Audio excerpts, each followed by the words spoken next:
Hola, buenas tardes, soy Javier, otra vez.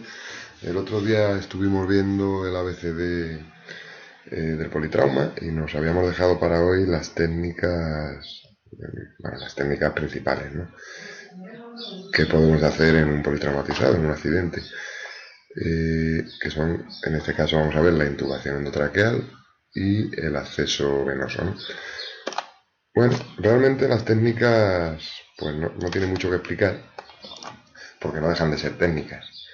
Y las técnicas se aprende pues realizándolas, ¿vale? Pero sí que es verdad que tenemos que tener claros pues 3 4 conceptos muy básicos, ¿vale? A la hora de trabajar, ¿no? En el politrauma. Bueno, lo habíamos dejado en la en el breathing, ¿vale? Respiración, que era muy sencillo. Si el paciente respiraba, pues había que valorar el aporte de oxígeno suplementario. Decíamos que íbamos a administrar oxígeno mínimo 50%, 10 litros. Bueno, que dependía un poco de la calidad de esa respiración, ¿no? Si el paciente no respira, está claro, tenemos que ventilar por él, ¿vale? En primera instancia le ventilamos con, bueno, bolsa mascarilla, con ambú, ¿vale? Y vamos a valorar si el paciente es subsidiario de intubación o no lo es, ¿vale? Bueno, siempre que ventilemos con ambú, el ambú tiene que tener, pues, un mínimo, unas características básicas, ¿no? En este caso, pues tiene que tener una válvula antirreflujo, ¿vale? Tiene que tener una bolsa de reservorio y tiene que estar conectado a una fuente de oxígeno a 15 litros, ¿no? Para poder suministrar una FiO2 lo más cercana al 100% posible, ¿vale? La mascarilla, muy importante, la mascarilla facial que sea la adecuada. Sabéis que tenemos mascarillas redondas de varios tamaños, ¿no? Depende en el caso de pediatría, ¿no? Desde el neonato prematuro hasta el neonato lactante, niños pequeños, ¿no? Bueno, de 1 a 3 años, de 3 a 6 años. Hay de muchos tamaños, ¿vale? Pero bueno, en el adulto la mascarilla es triangular, ¿vale? Muy importante llevarla siempre con el neumo, el balón hinchado, ¿vale? Para que selle bien la cara del paciente, ¿vale? Y podamos ventilar y no con las mínimas fugas, ¿vale? Bueno, y entonces vamos a ver el paciente que hay que intubar, ¿no? El paciente que o no ventila adecuadamente. Bueno, no, o sea, hay veces que el paciente, aunque sí respira, pero la respiración es ineficaz o la situación del paciente nos exige pues que le intubemos, ¿no? Entonces, bueno, ¿qué es la intubación orotraqueal? ¿Vale? Orotraqueal es cuando se realiza por la boca. La intubación nasotraqueal es más infrecuente, ¿vale? No se suele realizar, pero bueno, es igual de válida, ¿eh? El tubo se introduciría por la nariz y ya está. Bueno, en este caso es la introducción a través de la cavidad oral de un tubo para garantizar la apertura y aislamiento definitivo de la vía aérea y optimizar la ventilación. Vale, en esta definición tenemos varias cosas, ¿no? Primero, el aislamiento definitivo de la vía aérea. ¿Qué quiere decir? Que nosotros vamos a introducir un tubo por la boca, vamos a pasar por vía aérea, el tubo queda implantado en la tráquea y se sella con un neumotaponamiento, ¿no? Con un globo. De tal forma que si el paciente vomita y el vómito se va a vía aérea, ese vómito no va a pasar a los pulmones, a los bronquios. ¿Vale? Bueno, eso es el aislamiento definitivo, que es lo que no hemos conseguido si utilizamos otros métodos que no sea el tubo endotraqueal, ¿no? Aunque utilicemos la fastra, la mascarilla laríngea, un comitube, un obturador esofágico, no estamos aislando la vía aérea. Sí que podemos optimizar mucho la ventilación, pero no aislamos la vía aérea. Bueno, y sí que es verdad que podemos, con un paciente intubado, bien sedado, bien relajado, con un buen respirador o incluso con un ambú de forma manual, se puede optimizar mucho la ventilación, ¿no? Podemos dar, o sea, ventilar al paciente con una FiO2 muy similar, muy cercana al 100%, y podemos ajustar los parámetros de la ventilación a las necesidades de este paciente, ¿no?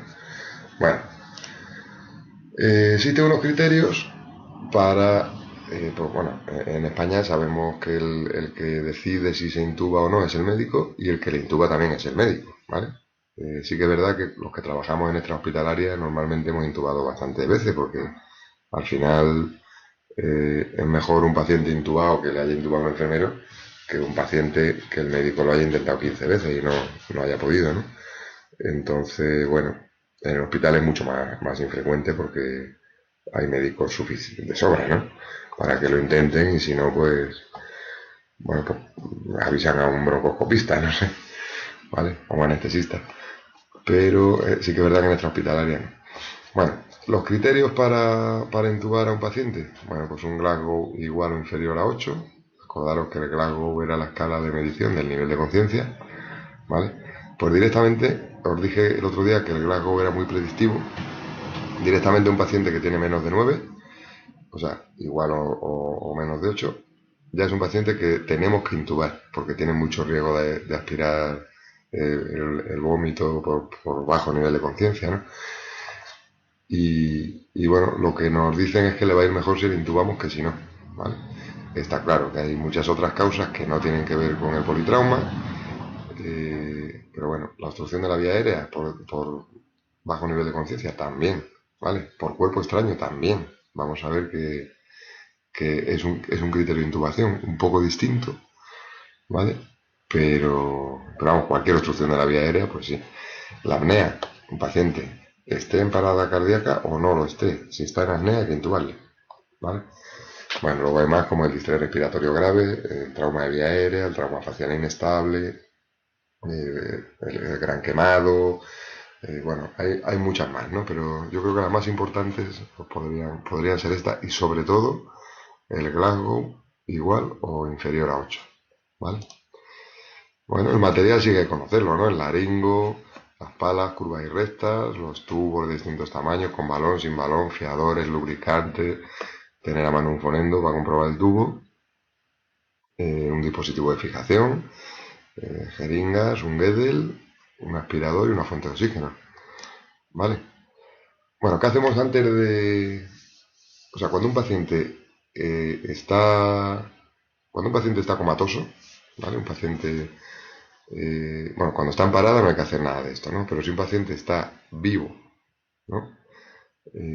Pero con un nivel de conciencia bajo, pues sí que es verdad que no podemos ir a las bravas y introducirle un tubo en la tráquea, ¿no? Porque la reacción que va a tener, vamos, los reflejos que le van a quedar al paciente y que le vamos a producir al introducir el tubo y al manipular la vía aérea, pues van a ser reflejo de vómito, seguramente un poco de bradicardia, por lo menos reflejo de tos, ¿no? Al tocar la tráquea, la vía aérea. Entonces, bueno, para evitar todo esto, entonces para poder hacer una técnica segura, ¿no? Con el paciente en las mejores condiciones, pues primero le vamos a sedar y luego le vamos a relajar. Normalmente en todos los sitios, en todas las unidades de intensivos y en la hospitalaria también, y servicios de urgencia y demás, bueno, pues se usa algún tipo de secuencia rápida de intubación, que bueno, no es ni mejor ni peor unos fármacos que otros, ¿no? Los más habituales, como sedantes, pues quizás sean el midazolam y el etomidato. El propofol no es tan habitual para una secuencia de intubación, pero vamos, más que nada porque baja un poquito la tensión. Si estamos en un paciente crítico, no es lo más no es lo más deseable, ¿no? Pero bueno, normalmente siempre tenemos midazolam, etomidato y propofol los tres, ¿no? Entonces, bueno, o cualquiera de los tres, ¿vale? Y luego tenemos los bloqueantes neuromusculares para relajar al paciente, ¿no? Que bueno, lo habitual es o succinilcolina o bromuro de rocuronio. Bueno, además está el becuronio, el venocuronio, el cisatracum, o sea, el traquium.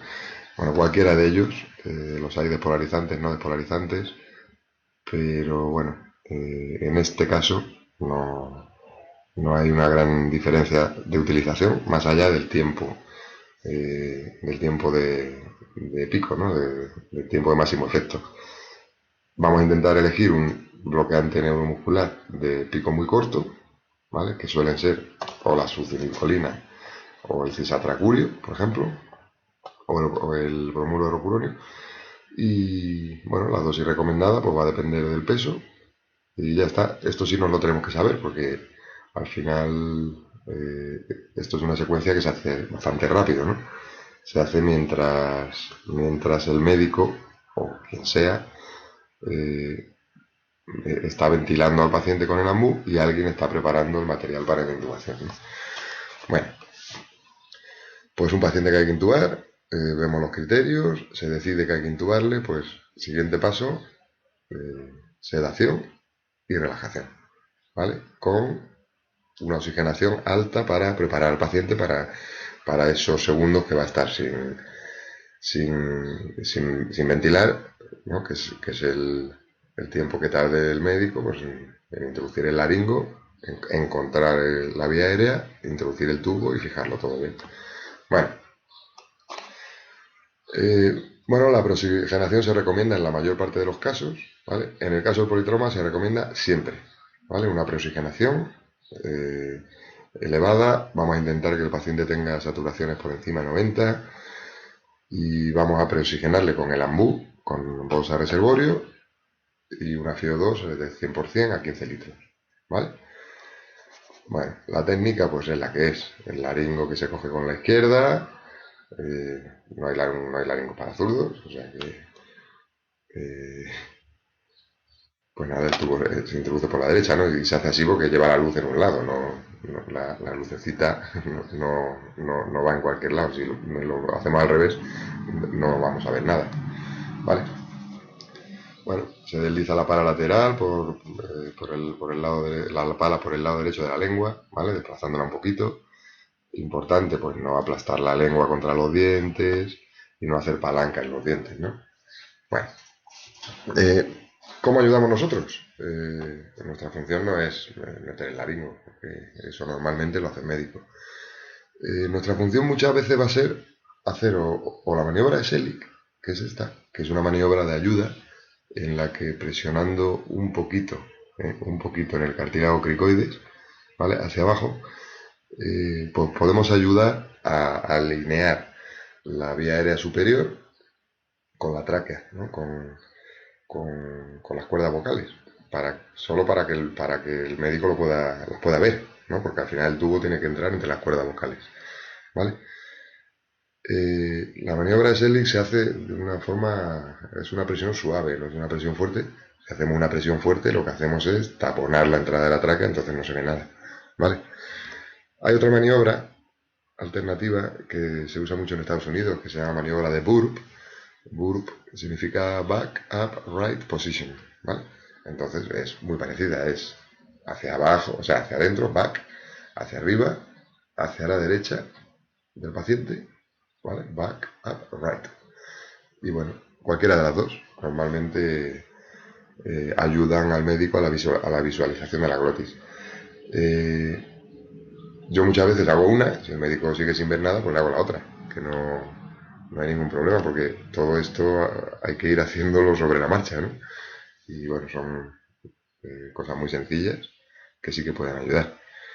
Bueno, al final el médico lo que va a visualizar es algo parecido a esto. Esta es de un muñeco, esta es de un paciente, ¿no?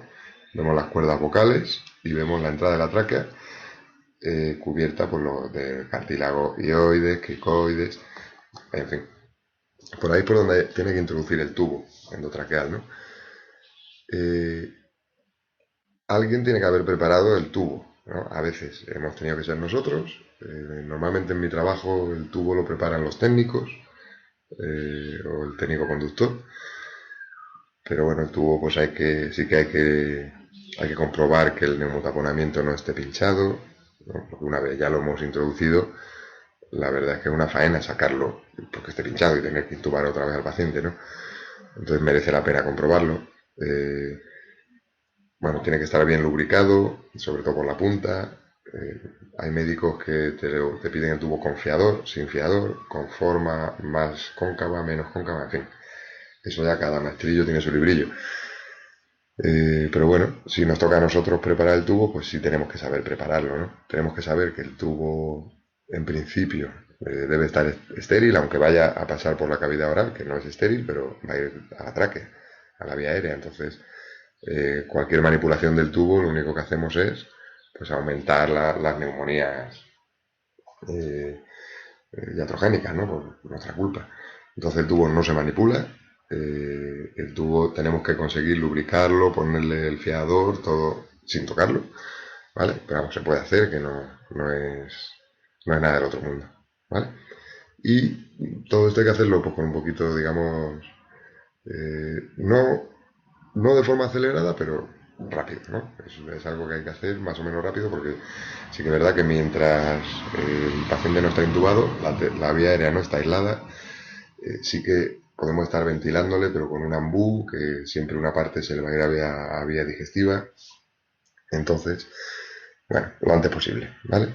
Si el paciente está bien sedado, bien relajado, bueno, bien preoxigenado, el tubo preparado, pues es el momento de que el médico introduzca el laringo e intente intubar. Y nosotros ayudarle con las maniobras de Shelley Coburn. Bueno, bueno, más imágenes que a nosotros esto ni nos metemos, nos da igual, la fisura triangular, la apertura glótica, bueno, todo esto es muy bonito, pero no es nuestro trabajo, ¿no? Bueno, sí que es verdad que en los niños, aquí pone menores de 10 años, pero bueno, 10 años me parece demasiado. Yo pondría menores de 6 años, ¿no? Vamos a utilizar tubos, bueno, sobre todo en los lactantes, ¿no? Tubos sin balón porque el segmento de la tráquea más estrecho está por debajo de las cuerdas, ¿vale? A nivel del anillo cricoides. Entonces sí que es verdad que no es necesario el balón. Y lo único que haríamos si hinchamos un balón dentro de la tráquea, pues sería, pues le haríamos daño, ¿no? Le podríamos producir algún tipo de necrosis tisular, porque la mucosa de la tráquea es bastante sensible, ¿vale? O una traqueomalacia, que es una deformidad de la tráquea. Entonces, bueno, con la mera introducción del tubo en la tráquea, en un lactante o en un niño pequeño, la vía aérea ya se queda aislada porque la estamos introduciendo en el segmento más estrecho, ¿no? En el adulto no, en el adulto el segmento más estrecho son las cuerdas vocales, no está por debajo. Por eso tenemos que hinchar un balón por debajo para que se aísle bien, ¿no? Bueno, importante no traccionar los dientes, ¿vale? Esto en Estados Unidos lo tienen clarísimo, a base de denuncias. Bueno, y nuestra función aquí un poquito pues es ayudar, yo creo, ¿no? Ayudar y que todo esté correcto y sea fácil, ¿vale? Bueno, muchas veces nos dicen que comprobemos el tubo, ¿no? Porque el médico está a otra cosa, o está sujetando el tubo. El tubo una vez se introduce, alguien lo tiene que sujetar hasta que se fije bien, ¿no? Por lo mismo que os decía antes, que no es una técnica que se pueda repetir así tan alegremente, ¿no? Entonces nos dicen, compruébalo. Bueno, ¿cómo comprobamos el tubo? Bueno, pues lo normal es ocultando, ¿no? ¿Vale? Tenemos que ocultar ambos pulmones. Muchas veces nos pasa que le ocultamos y vemos que ventila mucho por el pulmón derecho y no ventila por el pulmón izquierdo, ¿no? Eso porque el tubo está demasiado metido para adentro, porque el bronquio principal derecho pues tiene mucha menos pendiente que el izquierdo. Entonces, normalmente, si tú introduces el tubo eh, por debajo de la carina, se va al bronquio derecho, ¿no? Entonces, el pulmón izquierdo se queda sin ventilar, ¿vale? En ese caso hay que retirarlo un poquito y nada más. Bueno, se comprueba mediante ocultación, hay que comprobar, ocultar los dos pulmones y el estómago, ¿vale? Si vemos que ventila en el epigastrio, en el estómago, está claro que el tubo no está en su sitio, está en la vía digestiva, ¿no? Hay que sacarlo y volver a hacer otra vez toda la secuencia. Comprobar que el paciente esté bien sedado, bien relajado, otra vez preoxigenar, en fin. Bueno, una vez ya lo hemos comprobado, pues ya podemos hinchar el neumotaponamiento, ¿vale? ¿Cuánto lo hinchamos? Bueno, pues depende del tubo. Eh, depende del tubo. En la unidad de intensivo normalmente se lleva un manómetro que lo pones en la entrada del neumo y ya nos va a decir si está a una presión adecuada o no. ¿Vale? Yo en mi trabajo no lo tenemos. ¿no? Entonces, bueno, al final, pues se suele hinchar pues, unos 8 centímetros de aire, eh, o hasta que notas que la jeringa ya, pues ya tiene una presión suficiente, ¿no? Ya cuesta introducir más aire. Pero además, si yo aprieto el, el dispositivo que lleva de comprobación, lo aprieto un poquito, veo que ya tiene aire, no hay que esperar a que esté a punto de reventar, ¿no? ¿Vale? Porque le vamos a hacer daño en la tráquea. Bueno, el siguiente paso, pues fijar el tubo. Lo más fácil es con una venda orillada, y bueno, se ata el tubo al cuello del paciente y ya está. Si tenemos pues algún sistema de fijación, mucho mejor. Vale, no es lo más recomendable, que se hace muchas veces, pero no es lo más recomendable. El fijar el tubo y con la misma venda fijar la cánula de Guedel. ¿Vale? ¿Por qué? Pues porque si yo tengo que sacar el Guedel o tengo que movilizar el tubo, pues tengo que quitarlo todo. Es una tontería, ¿no? Que no es necesario. Y poniendo dos vendas, una para cada cosa, pues me ahorro esa situación y bueno, el que alguien pues vaya a tocar el Guedel, pues, por ejemplo, para aspirarle la orofaringe, ¿no? Le vaya a tocar el Guedel y lo que haga sea mover el tubo, ¿no? Que no queremos. Bueno, bueno, con esto, eh, pues en principio hemos visto la intubación. Cuando una vía aérea es difícil, ¿no? La vía aérea difícil, bueno, en principio en politrauma todas vías aéreas son difíciles porque no podemos hiperextender el cuello, ¿vale? Entonces hay que hacerlo con el cuello del paciente en posición neutra, ¿vale? ¿Eso qué significa? Que hay una dificultad añadida para visualizar la glotis con el laringo. Entonces, la intubación siempre es más difícil que en un paciente que no ha tenido un trauma, ¿no? Bueno, por esto llevamos siempre, y en todos los servicios de intensivos, de emergencias, en todos los trabajos, tenemos algún sistema alternativo de intubación, ¿no? Ya sea mascarillas laríngeas, fast track, con bitube, obturador esofágico, hay muchos, ¿vale? El estilete en Froba, no sé. Bueno, cualquiera de ellos es igual de válido, ¿no? La verdad es que no voy a explicarlos todos, ni la vía era difícil. La vía era difícil, pues sí, sabemos que los cuellos cortos, el paciente obeso, el cuello que no podemos movilizar, como en nuestro caso, ¿no?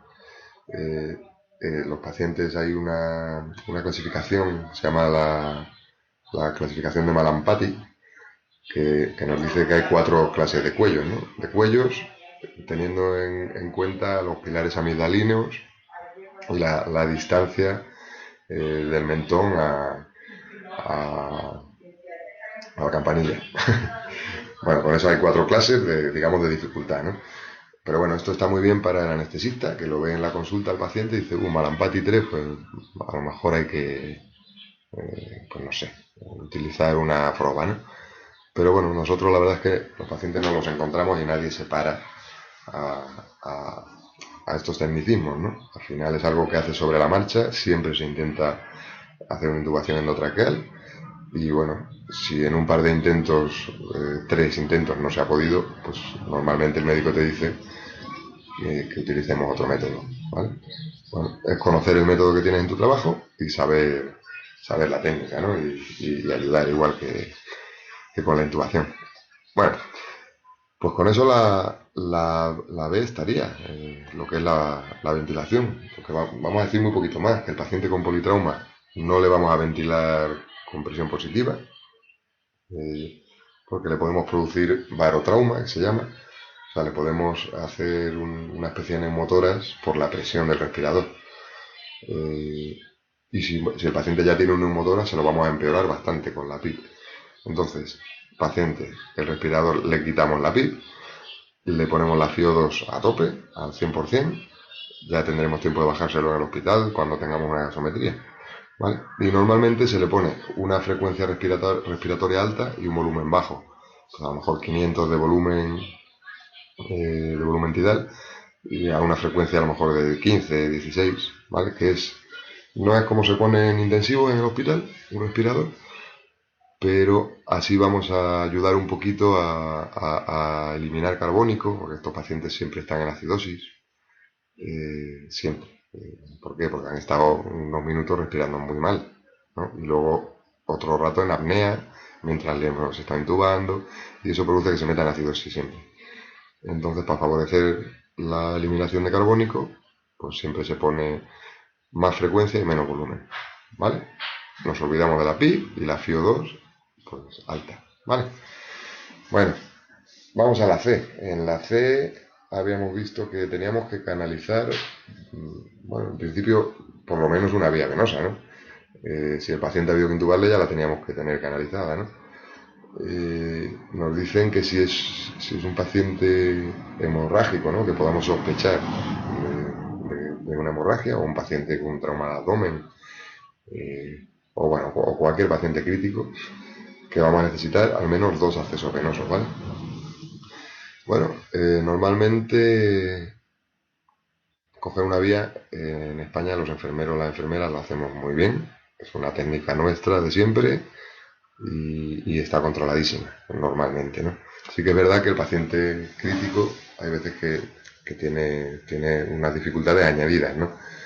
En el accidentado, pues se me ocurre la postura, un paciente que está boca abajo, que no tenemos acceso al vehículo a lo mejor, se me ocurre pues un paciente que además está en hipotermia, ¿no? Pues porque haga frío simplemente, porque sea invierno.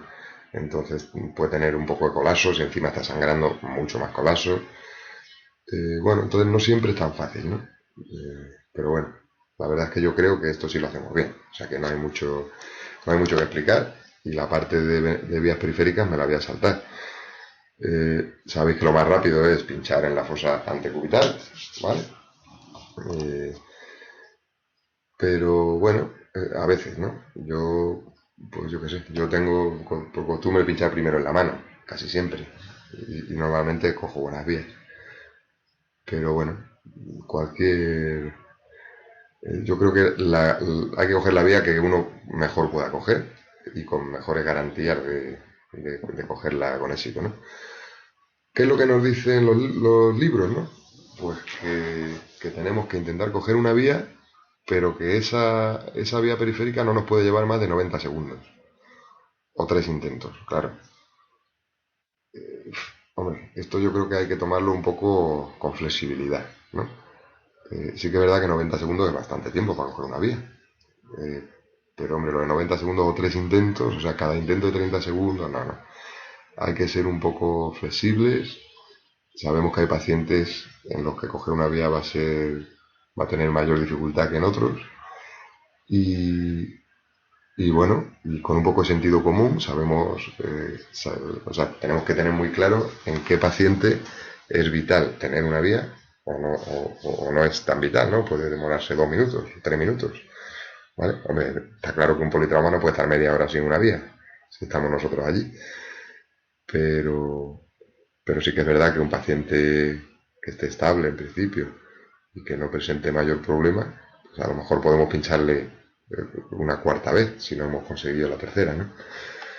Bueno, antes nos decían, bueno, los tipos de accesos los hay venosos e intraóseos, ¿no? Los venosos los hay periféricos y los hay centrales, ¿vale?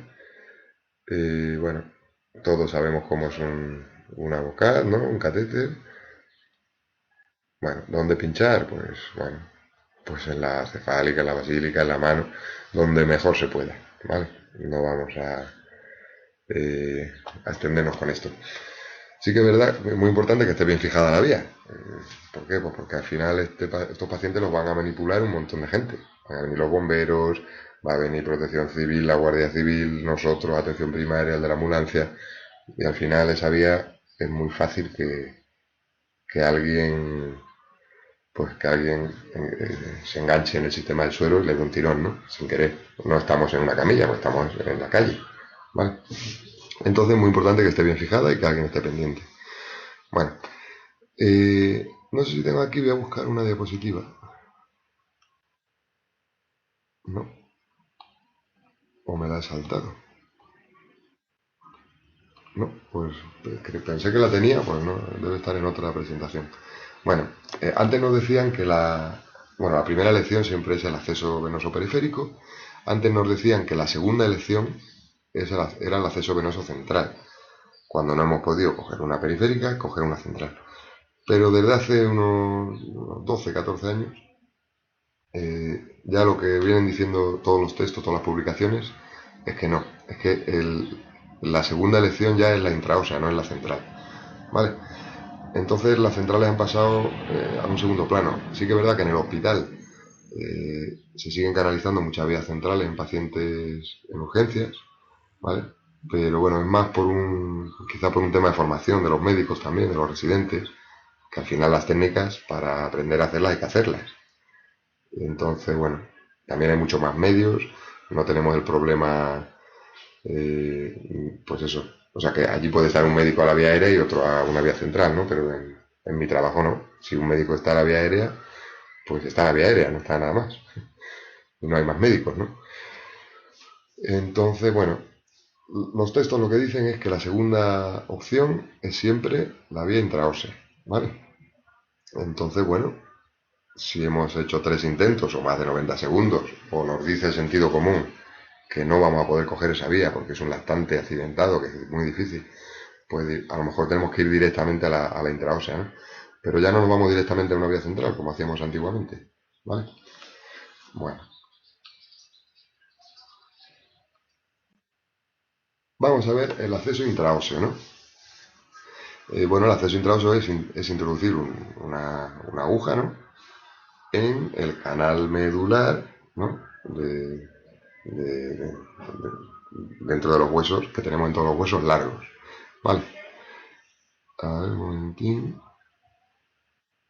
Vale. Eh, bueno, hay varios dispositivos para pinchar el hueso, ¿no?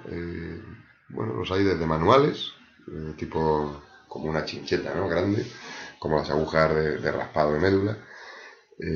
Bueno, los hay mucho más sofisticados, como son las pistolas, los hay tipo atornillador, pero bueno, cualquiera de ellos, normalmente en los servicios, en un servicio hay un método, no hay cuatro, ¿no? A lo mejor hay uno manual y otro de estos un poquito más mecánicos, ¿no?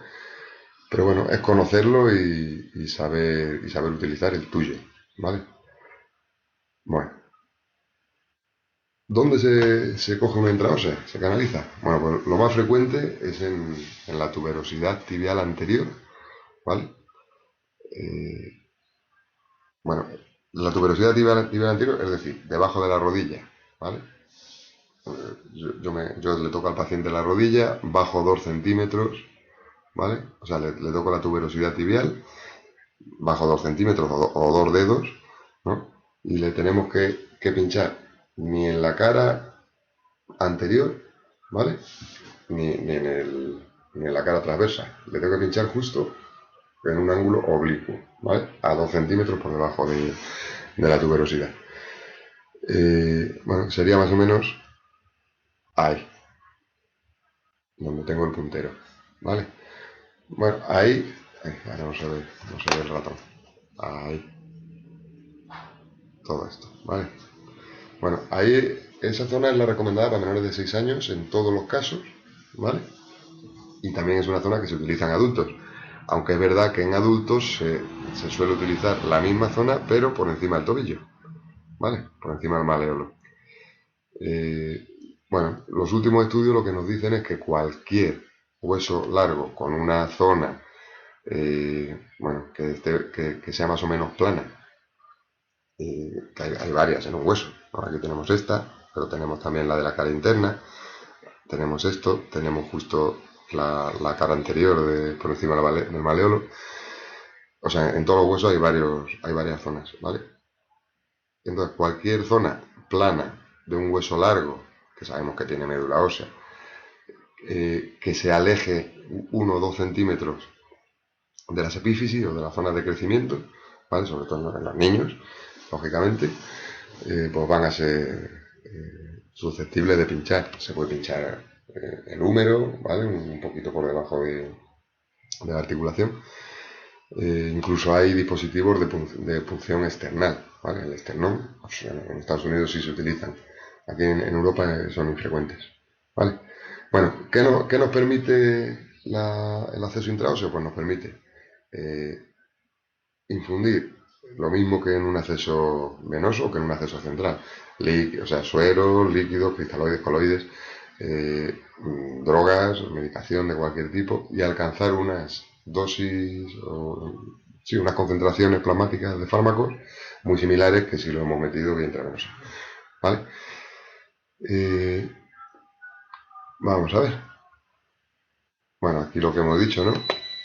Que se recomienda clásicamente la tibia distal en los mayores. Bueno, aquí vemos bueno, alguna imagen, ¿no? Siempre la punción se hace con un ángulo de 90 grados a la zona del hueso, ¿vale? Y en este caso es muy importante la fijación, porque es difícil de fijar con ese ángulo, ¿no? Bueno, hay agujas que ya traen algún sistema de fijación, o bien de plástico para luego fijar la pierna. Bueno, en cualquier caso, lo que caracteriza la intraósea es que los catéteres, las agujas de intraósea, el mandril que traen, o sea, la aguja que lleva dentro es maciza, ¿no? Porque si pinchamos un hueso con una aguja que es hueco, ¿no? Pues lo único que conseguimos es que todo lo que es el catéter por dentro se nos llena de esquirlas, de material óseo. Entonces no podemos ni introducir ni aspirar, ¿vale? Si pinchamos con una aguja con el mandril macizo, que también nos valdría de una aguja de punción lumbar que tiene el mandril macizo. De hecho, antes se pinchaba con esas, ¿no? Eh, pues eso, cuando sacamos el mandril la aguja se queda hueca, ¿vale? ¿Cómo sabemos si está bien puesta o si no está bien puesta? Bueno, pues en principio, si aspiramos y sale contenido como una sangre muy oscura, muy densa, ¿vale? Eso es contenido medular. En ese caso está bien puesta, ¿vale? Está en su sitio. Lo que pasa es que solo sale contenido en el 20% de los casos. Hay un 80% en el que no sale nada. Pero eso no quiere decir que esté mal puesta, ¿vale? Entonces aquí nos tenemos que fiar más pues eso, de haber puesto, si es un dispositivo, haberle puesto bien la distancia de penetración, si lo hemos hecho a mano, pues de saber que hemos traspasado, ¿no? El tejido óseo que se nota muy bien cuando lo traspasamos y que estamos en canal medular, ¿vale? En médula ósea roja. Y bueno, pues poco más. Podemos empezar a infundir líquidos. Sí que es verdad que no se pueden infundir a tanta velocidad como en una vía periférica de calibre grueso, un 14, un 16. Pero bueno, sí que nos da un poquito de margen a veces para estabilizar al paciente y coger otra vía, ¿no? Los estudios dicen, los últimos, que una intraósea dura 48 horas. A mí me parece una exageración.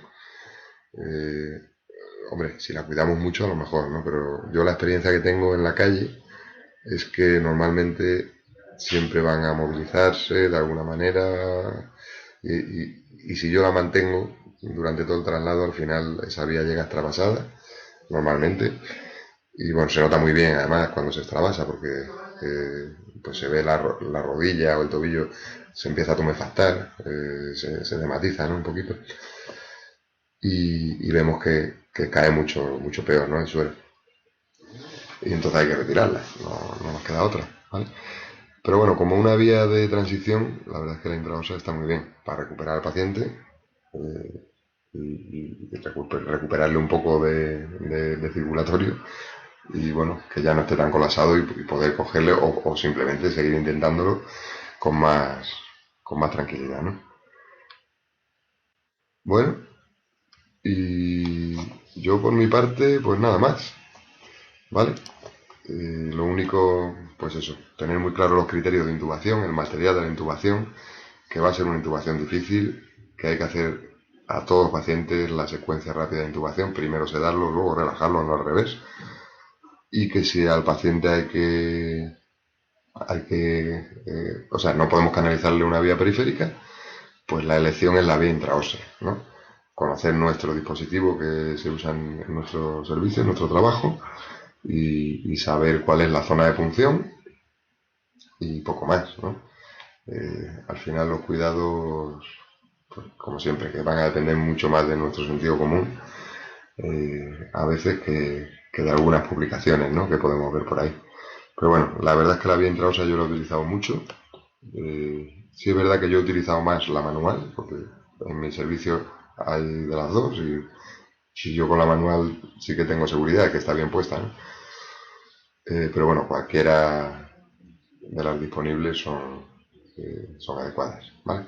Y sí que sirve, ¿vale? Bueno, cualquier cosa me la ponéis por el chat. Un saludo.